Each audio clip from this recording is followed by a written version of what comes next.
Going to talk about Elizabeth Barrett Browning's use of sentimentality in The Cry of the Children.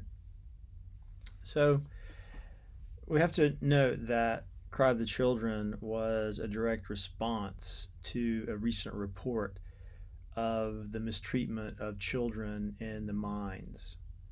The Victorian age, which runs roughly from 1832, time of the Reform Bill, up until the death of Queen Victoria in 1901, the Victorian age, more so than the Romantic age, struggled with very pressing social issues. Why is this? Well, one, increasing industrialization.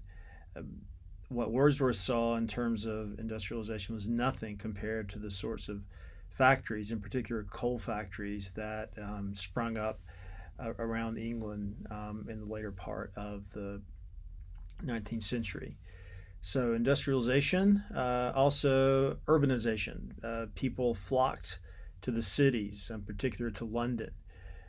I would say a third factor that contributed to some of the social issues during the Victorian age would be the rise of science and the doubts that the rise of science planted in the minds of many otherwise pious Christians.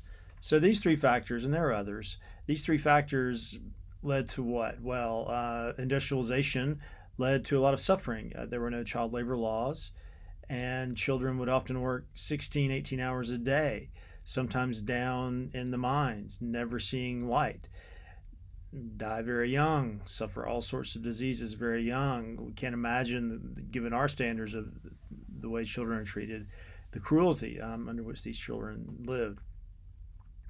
Urbanization, crowding of cities, a lot of poverty, a lot of urban problems, prostitution, crime, the rise of science. Suddenly, scientists were saying, well, you thought that based on the Bible, the world had been around for, say, 6,000 years.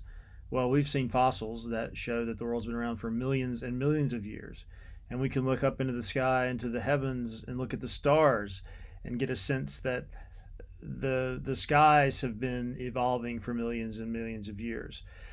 So there were a lot of upheavals during the Victorian age, and one response to these upheavals was an intense emphasis on the power of feeling.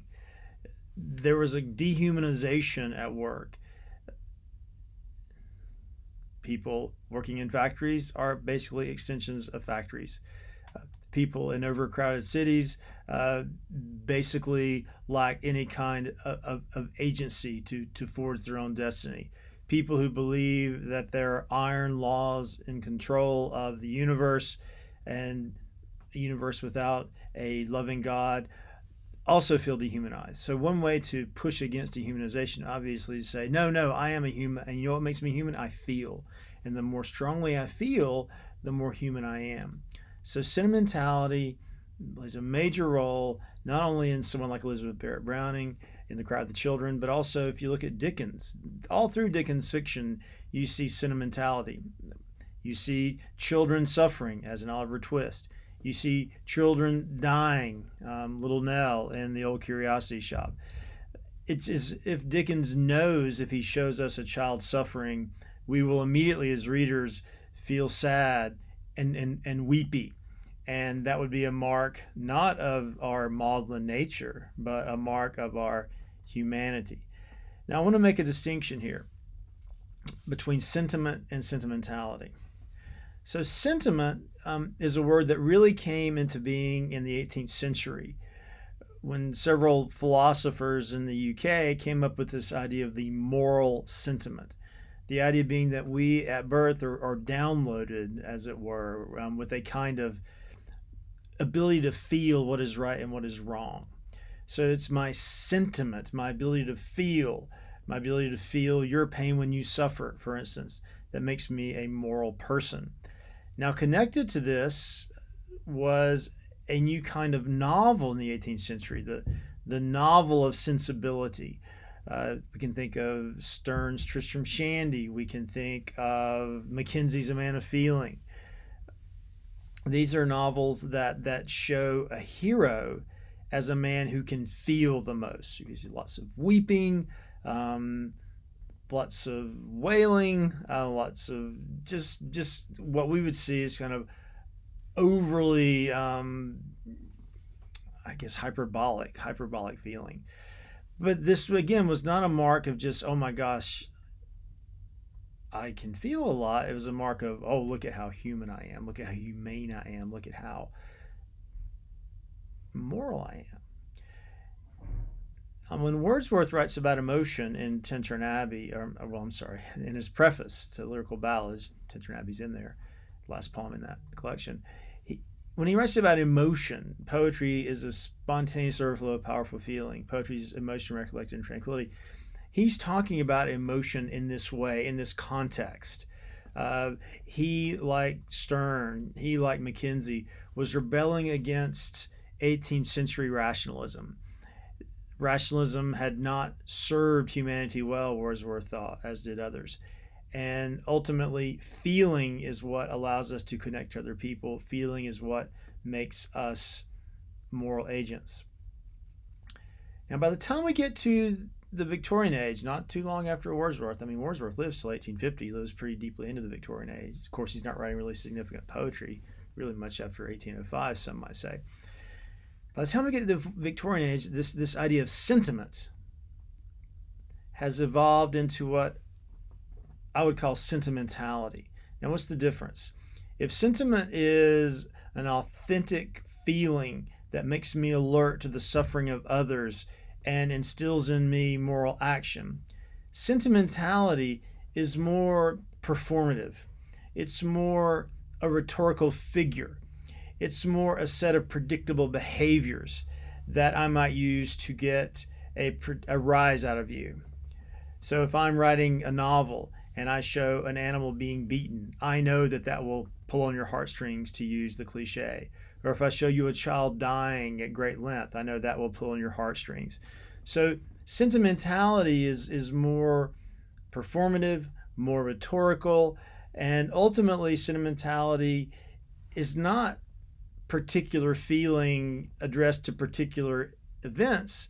Sentimentality is a more kind of generalized set of conventions that are performed to, again, try to get an effect from the readers, the viewers. So I would say that we would laud sentiment, but we might be a little suspicious towards sentimentality. We see this all the time in Hollywood films, of course. Most Hollywood films draw on sentimentality generously. And you hear the violins playing, you see the people crying, and you know, oh, what should I be doing? Oh, I should be crying as well. It's all performative. So I would say that Elizabeth Barrett Browning in The Cry of the Children is working in between these two. On the one hand, this is a highly moral poem. She was aware of these government reports about the horrors of these poor children in these mines. And she wrote this poem as an ethical poet, hoping to convince her readers to do something about the suffering of these children in the mines. So in this regard, it's very much what I would call a poem of sentiment, a sort of authentic moral energy. But Barrett Browning uses the rhetoric of sentimentality, I would say, to get her point across. The way that she's constantly showing us these children suffering, the way that she will give these children voice to talk about their suffering, the repetition of the depiction of this suffering, the extremity of this depiction of suffering. It's over the top, we would say, to use our language. And certainly it would have gotten a rise out of her readership, who were responding very enthusiastically to sentimentality. But from our more modern point of view, we might look on this and say, well, it's just too much. So one way to think about this poem as we go through it is to look at it as a tension between this moral sentiment and this performative sentimentality. And we'll be looking at that conflict as we study the poem in class on Thursday.